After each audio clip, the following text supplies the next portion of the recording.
A mediados de octubre de 1922, 300.000 jóvenes italianos, vestidos con camisas negras, armados hasta los dientes y decididos a todo, comenzaron una marcha hacia la capital del país, Roma. Para cuando llegaron allí el día 25, la violencia había devastado las carreteras.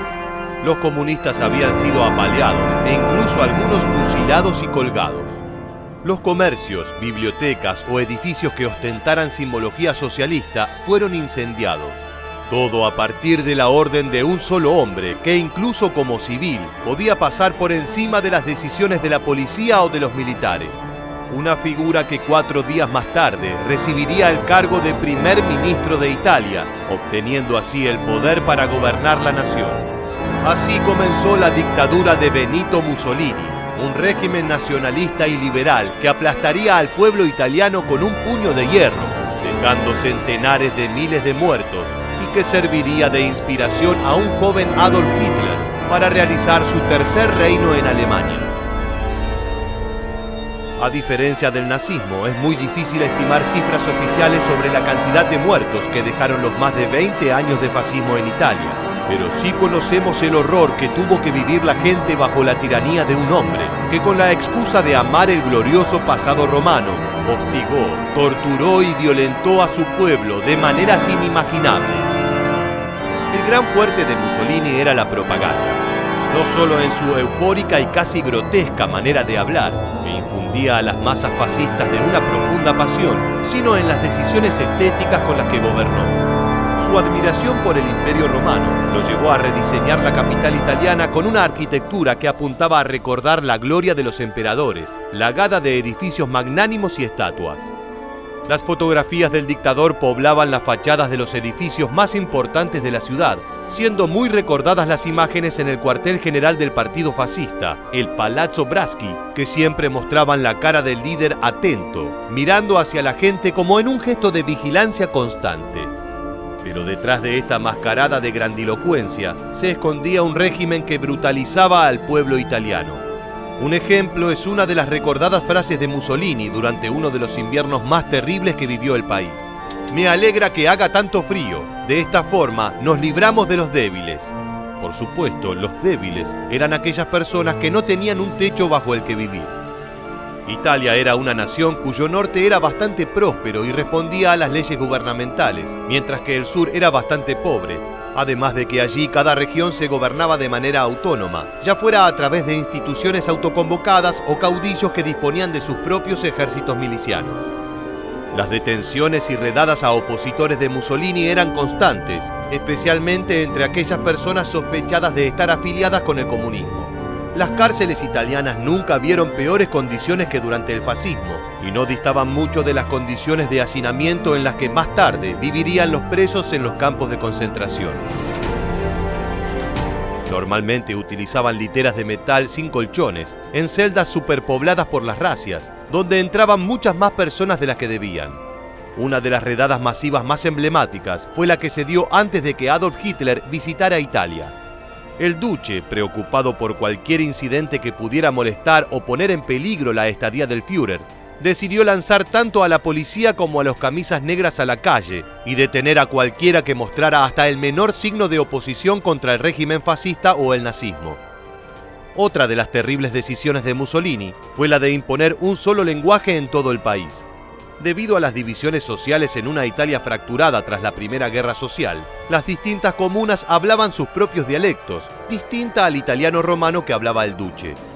Por supuesto, parte del nacionalismo que proponían los fascistas estaba relacionado con imponer la cultura romana a lo largo y ancho de la nación, por lo cual un italiano debía verse como Mussolini y hablar como él.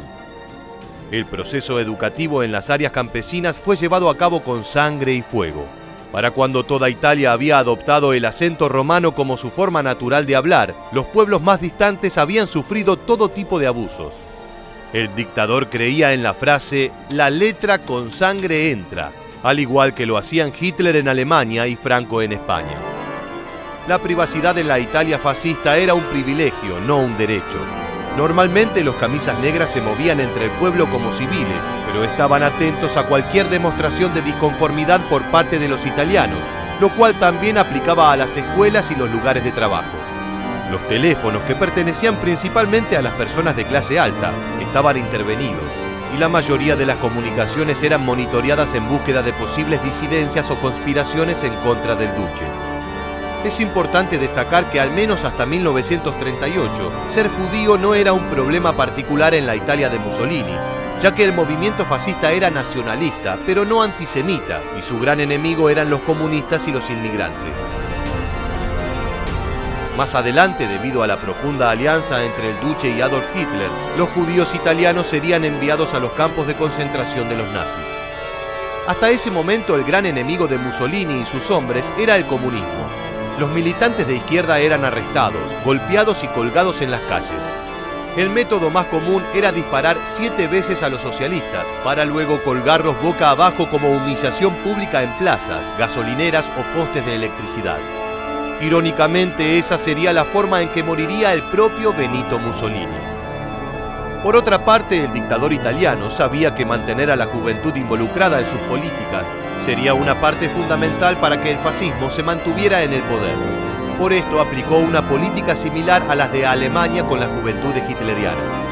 Los niños de Italia debían pertenecer a grupos sociales, como los Boy Scouts, en los cuales se les adoctrinaba dentro del fascismo, se les enseñaba a ser un ciudadano italiano correcto, además de que se les brindaba instrucción militar básica, por lo cual no era extraño ver filas de infantes marchando con fusiles al hombro por los pueblos.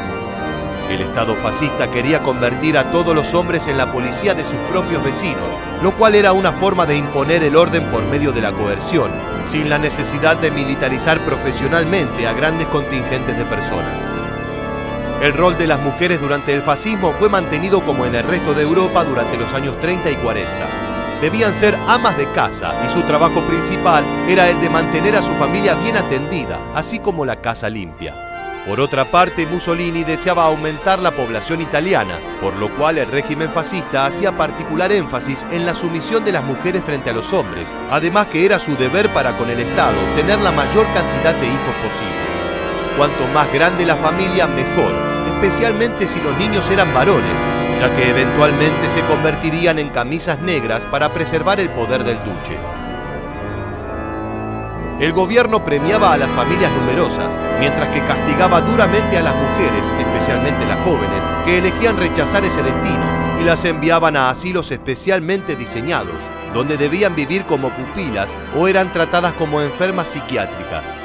Por supuesto, esto era aún peor en el trato a los homosexuales de cualquier sexo, que eran tratados como criminales y debían esconder su verdadera identidad para evitar la cárcel o la muerte. Muchas gracias por acompañarnos en un nuevo episodio de Historia Militar. Permanece atento a nuestro próximo video.